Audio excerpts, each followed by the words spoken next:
So I'm just going to talk about what each region of the US holds, and then kind of give an idea of like what you can do in your free time, what the weather's like, what kind of universities are there. And hopefully when you guys, I know that when you guys are looking at colleges, you kind of start to look at what you want from colleges, and then the region of the country comes later, or that's a factor that is just kind of like an afterthought. But the United States is so big and it's got so many different aspects to it that I wanted to highlight a few of those regions so that you can try to see and find if there's any place that sticks out to you or that you think that you'd really enjoy seeing.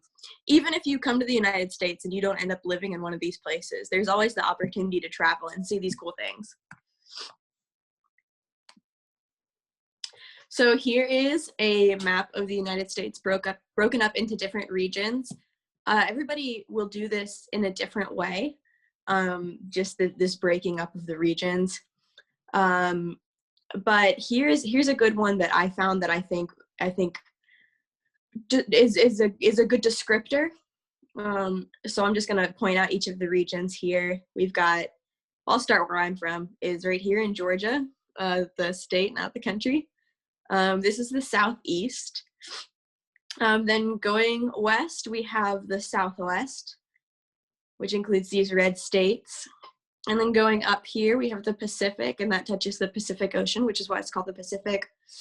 Going back inland, we've got the Rocky Mountain regions because the Rocky Mountain range runs right through here. And then this brown one right here is the Midwest. And then up in the corner, the green is the Northeast. So I'm going to go through each of these different regions and highlight just what they're like. Oh, I forgot about Alaska and Hawaii. Obviously not a part of the contiguous United States. They're a little bit away, it's a little bit of a trek. And I haven't been to all these places.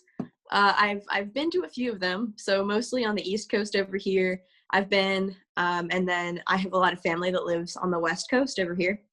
So I can speak to these places really well, but then I have friends and family who go to school and who live in these other regions. So I've also asked them, and I've asked them to give some of their insights on those regions. So I'll share a little bit of that too.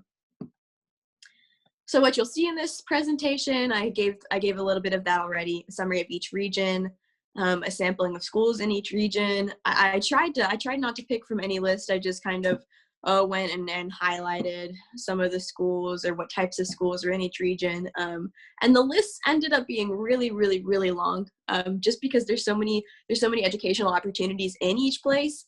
So I think later on in the presentation, I stopped putting in those lists just because there were so many. And then thirdly, some of my personal experiences of traveling to or living in these states and or what my friends have said.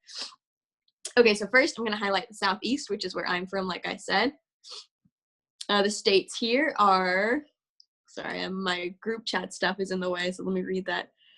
You've got Arkansas, Louisiana, Mississippi, Alabama, Georgia, Tennessee, Kentucky, Florida, South Carolina, North Carolina, and parts of Texas are sometimes included in this area.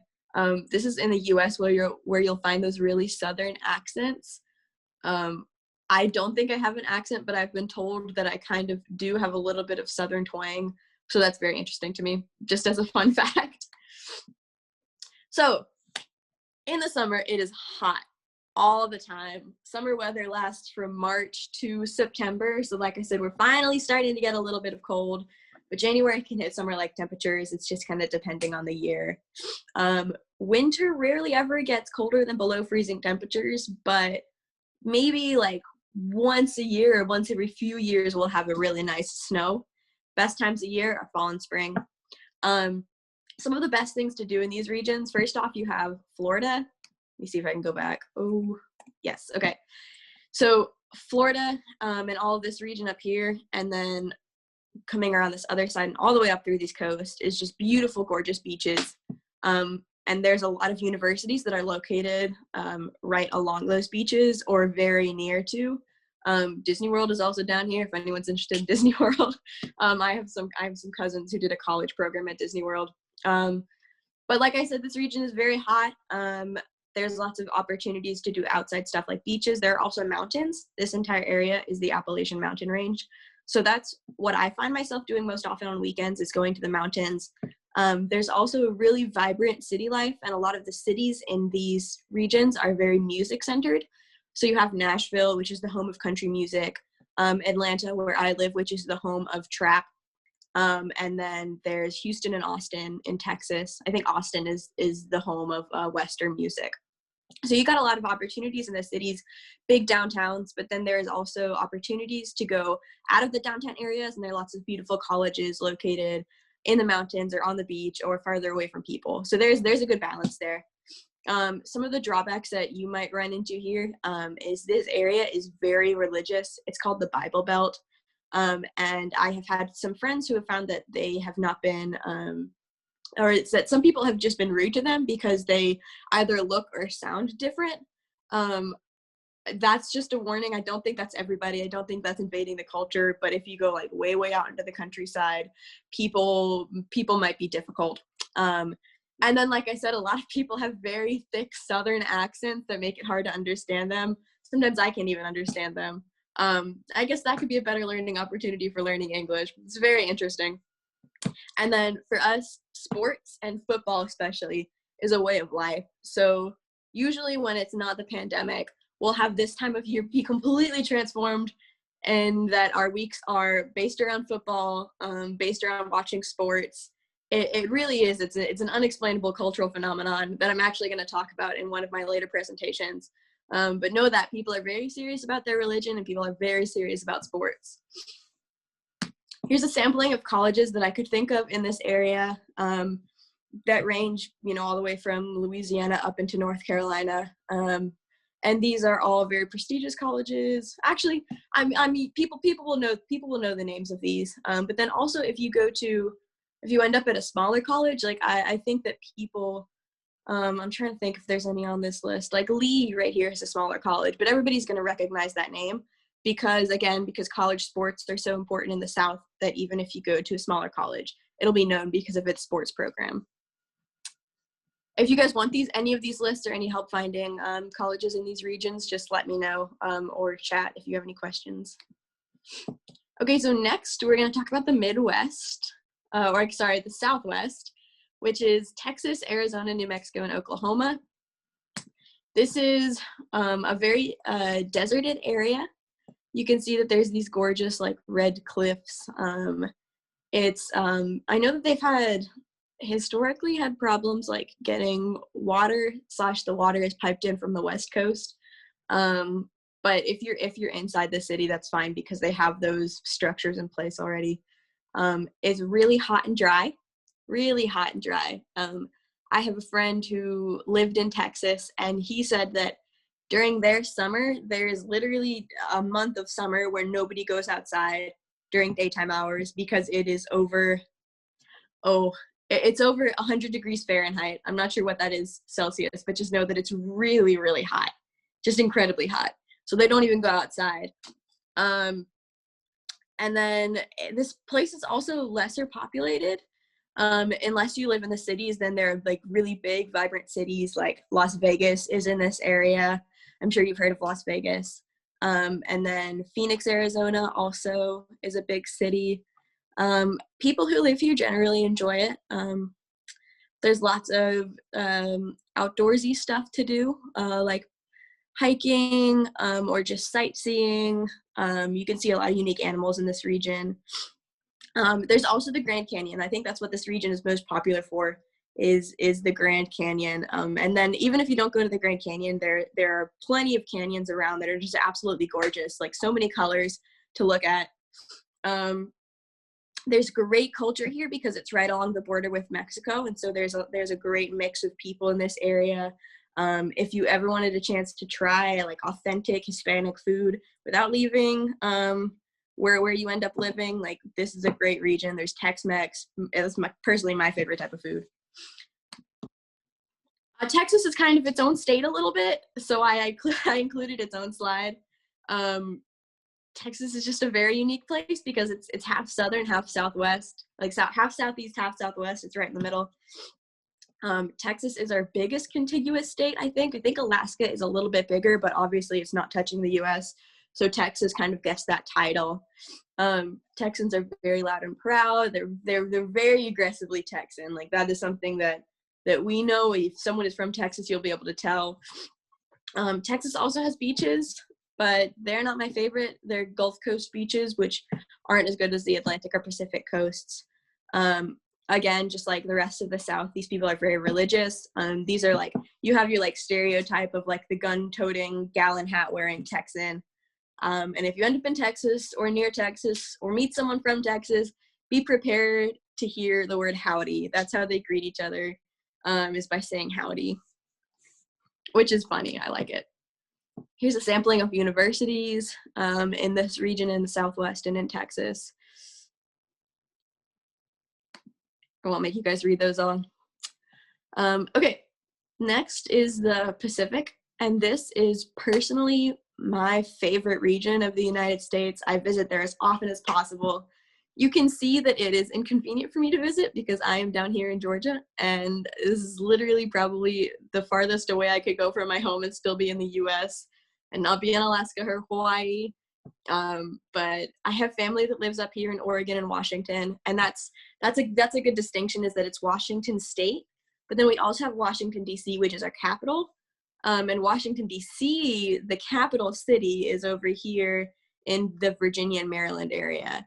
And Washington State is this one over here. And then there's also California, which I'm sure people hear of a lot.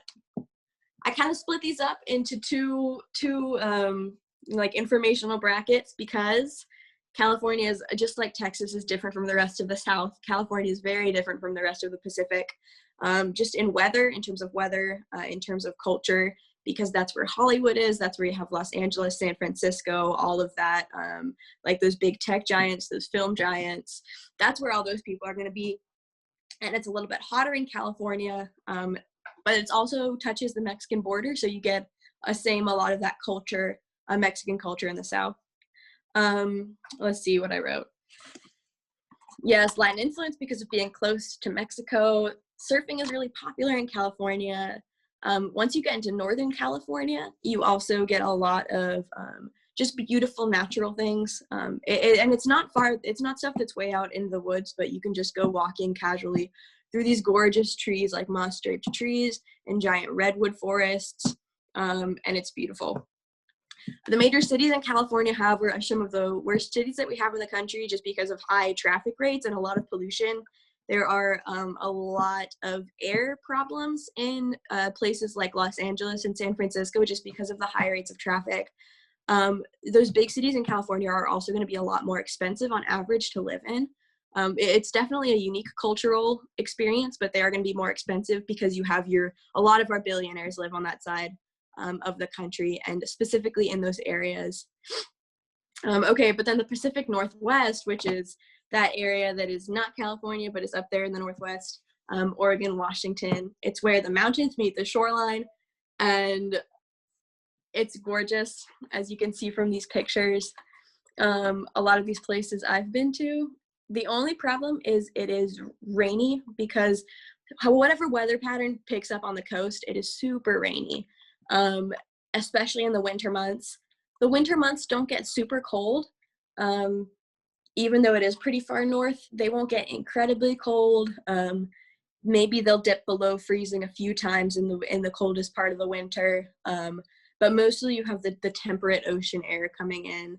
And then the summer months are where it's beautiful and the sun is out. But other than that, like this area up in the north is known for being very stormy and very cloudy. There's a lot of quirky cities like Portland and Seattle, but that also means that there's home for a lot of interesting art and cultural opportunities. My brother lives in Seattle. He goes to University of Washington, and he took me to a tour around his city, and we were walking, I think going to a restaurant, and we passed a giant statue of Lenin in the middle of Seattle, Washington. And apparently there was a club in the 1970s that was like the Lenin Admiration Club in Seattle that got this statue built and dedicated, and now it just sits outside of a restaurant. So there's lots of just weird stuff like that. if you want more stories about Portland and Seattle, I've been to those places a lot. I can't think of any word other than weird, but that also means that there's a lot of opportunities to meet very, very unique people. I think that's where all the people go to like be very expressive, and people who are, especially from cultures in the South, who are less accepting of people who don't really follow the norm. A lot of those people flock to places like Portland and Seattle. So that makes for really interesting cities. Like I said, it's best for hiking, wilderness. There's lots of waterfalls. It's just beautiful. And these areas are a little bit more expensive. Not as expensive as California, but just on average, like average American city cost, these places are going to be a little bit higher. Oh, I think this was the point where I was like, I can't list out, I can't keep typing out universities.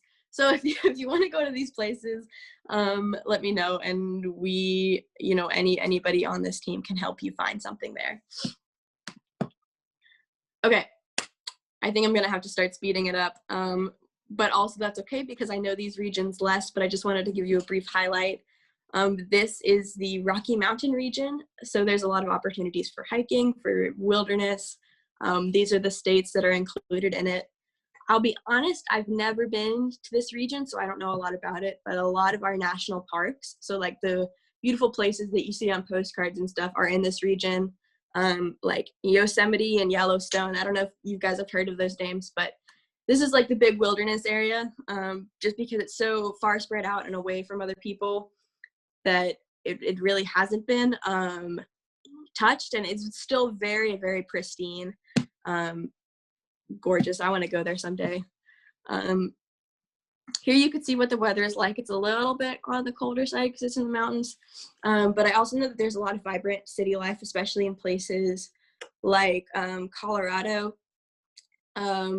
Shoot, I'm trying to think of the capital of Colorado. There's big cities. Boulder, Colorado is one of the big college towns in our country. There's just a lot of colleges that go there, and it's like isolated in the mountains. So I think that's something that you'll find in the USA that is very unique, is we do have these college towns, which are not exclusively, but it is pretty much dominated by colleges and by college kids. And the majority population are going to be college kids, and all the businesses know this, and so the businesses are catered towards college students. It's really interesting. We have college towns in every state, but just know that that's something that's unique. I don't know if you guys have that over there, but I was just thinking about that and wanted to share. So another part of this region is very spread out. I'm not going in the right direction. Okay, this region is very spread out. So the closer you are to Nevada, Utah, and Colorado, this area, the more populated it's going to be. And as you move farther north, this is starting to get like towards the Canadian border, and it's just very spread out. And there's not a lot of city life in these states. There's not a lot of just dense population. So keep that in mind. If you want to be far away from people, great. If you know that you want to be in a place that is densely populated, there's a chance to meet a lot of people. Just keep in mind that this is not that place. So my friend goes to college in Boulder Creek, Colorado, and she tells me that most of the stuff that she does in her free time is either going hiking, like doing short hikes in the mornings, or they'll go to places like this, like in valleys, and just do yoga, or just hang out and just absorb the scenery. So that's pretty interesting. And then, like I said, I'm not gonna continue to give samplings of colleges anymore, but if you want to, or you want help finding some, just let us know. This is the Midwest. I have been to the Midwest, but I have not been west of the Mississippi River. That's this little line I drew right here. I really, really enjoy this area of the world, of the country, because these little, I guess I should have filled it in for visualization, but these little divots right here of white, those are all of our Great Lakes. And these are just one of the most beautiful natural features that I've ever seen, is these gigantic glacial lakes. In the summer, it's gorgeous. There's so much stuff to do. You can go kayaking, you can go canoeing, you can just go hiking along the shore, you can go camping. But there's also a lot of big cities up here that used to be the industrial centers of the US. So they're not going to be as populated as the cities in on the East Coast over here, but they're still going to be decent cities with decent city life and cultural opportunities. So for example, a lot of people have heard of Chicago. Chicago is right here. Yeah. Chicago's right here, right on the Great Lake. And then there's also Detroit, which is our car manufacturing capital. That's right here. These cities are very interesting because they're clearly not in the prime of their life anymore, but they still have a lot of cultural opportunities, really great food in Chicago especially. I think that's it. And then the west of the Mississippi, I've never been to, but from what I've heard, it's kind of like this Rocky Mountain area, except less mountainous. And so there's lots of plains.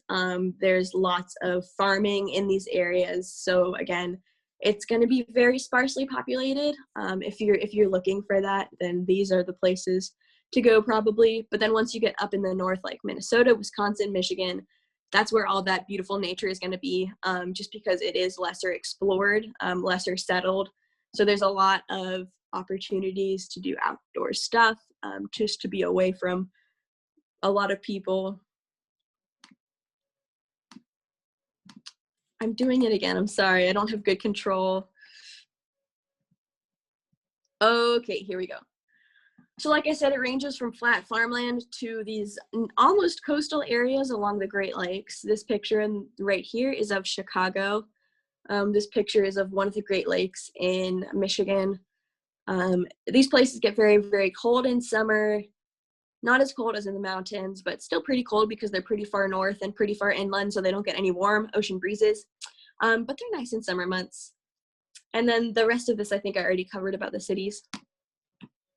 A few sampling of colleges. There's lots of colleges in this area. Ohio especially has a lot of colleges. Ohio is this one right here. And then lastly, we have the Northeast. And then this is the place where the United States was first settled. So there are a lot of people, very dense people centers, very dense industrial centers, but also a lot of history. There are cold winters, but warm summers. This is where you'll hear of all the prestigious Ivy Leagues coming from, like Harvard and Yale. But I think, and this is just my own theory, but I think that because they have those big name schools up there, there's also been a call for smaller colleges to get better and to excel and to like kind of compete for those names. So there's a lot of good colleges in this region that aren't like the big ones that you hear of. These have the biggest and oldest. I put most hopping. I realize now that slang hopping is like, I don't know, like bouncing, like it's good, it's vibrant. This is where the most hopping cities are in New York, Boston. There's a few others up there, but those are going to be the biggest people centers, the biggest cultural experiences there that you can have. There's good suburban life away from big cities too. For example, the state of Pennsylvania has a lot of good colleges in it. This one right here, Pennsylvania. New York City is right down here. But then upstate New York and through Vermont, New Hampshire, and Maine is very, very beautiful, especially in the fall. It's a great region. And then lastly, I went to skip straight to the end. Sorry about that.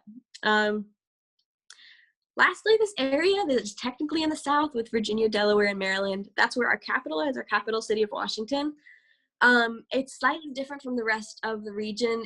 It technically is a southern state because I think that it's considered that it's in the South because that was the side of the Civil War that they fought on back in the 1800s. But I think they're more culturally aligned with the northern states nowadays. And like I said, this is where Washington, D.C. is, our state capital. This is where my family goes on vacation every summer to the beaches. So they've got really cute beaches, really cute historical towns. There are some towns up there that are specifically dedicated to like matching what it was like to live there in colonial times, which is interesting, kind of weird, but kind of fun to experience. A lot of the USA's earliest history comes from this region. I said that. It's like the Northeast, but a lot warmer. Of course, winters still get cold, but these are beach towns. There are a few college towns up here, so that's pretty cool. This area is slightly more expensive than the rest of the country just because Washington, D.C. is there and draws a lot of wealthy people to its circles. But other than that, pretty good region. There are so many colleges in the Northeast in the Chesapeake that I just wasn't even going to attempt. There's so many. I think that's probably where the most colleges are in the region. Okay, and then little bonus point, Alaska and Hawaii. I don't know a lot about Alaska and Hawaii. Alaska is obviously really cold. Hawaii is really warm. Hawaii is super expensive. Just because everybody knows of Hawaii as this like vacation spot, so they charge extra, but then the cost of living there long term is going to be the highest in the entire country. Lots of beaches, warm but stormy. I know there's lots of racial prejudice in Hawaii. That's been a growing issue. There's also very high rates of homelessness. So that's probably something that you'll encounter if you're in the big cities. And then Alaska, pretty cold, very sparsely populated, but one of the most beautiful states in the USA. From what I've read about Alaska and like heard from people who have been there or lived there, is the weather is probably the most closest to like the Baltic region that you guys have on that side of the world. Like it's nice in the summer, it's decent in the summer, but then it gets cold, and then it's also on the water. Yes, I think that's it. I wish I had more to say. I wish I had more to share.